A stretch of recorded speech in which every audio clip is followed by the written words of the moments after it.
গরমে মশলা ছাড়াই চিচিঙ্গার এই রেসিপিটা যদি একবার তৈরি করে নিন না, তাহলে গরম গরম রুটি দিয়ে যেমন ভালো লাগবে, ভাতের সাথেও কিন্তু অসাধারণ। চিচিঙ্গাগুলোকে প্রথমে খুব ভালোভাবে ধুয়ে নিয়েছি।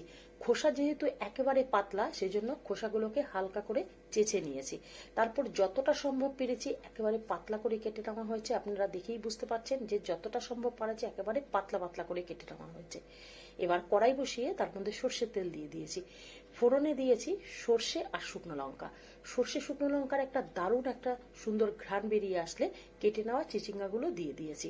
এর মধ্যে নুন, হলুদ আর মিষ্টি দিয়েছি। অবশ্যই একটু মিষ্টি দেবেন, তাতে স্বাদের ব্যালেন্সটা খুব ভালো আসবে। খুব ভালোভাবে নাড়াচাড়া করে নেওয়ার পর গ্যাস মিডিয়াম আঁচ করে ঢাকা দিয়ে রেখেছি।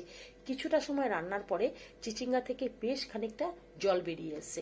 এইভাবে দুই একবার ঢাকা চাপা তুলে আমি রান্না করে নিয়েছি। তাতে চিচিঙ্গা থেকে কিন্তু অনেকটা পরিমাণে জল বেরিয়ে এসছে, সেটাও শুকিয়ে গেছে। খুন্তি দিয়ে চিচিঙ্গাগুলোকে বেশ একেবারে নরম করে দিয়েছি, তাতে চিচিঙ্গাগুলো খুব সুন্দরভাবে মিশে গেছে।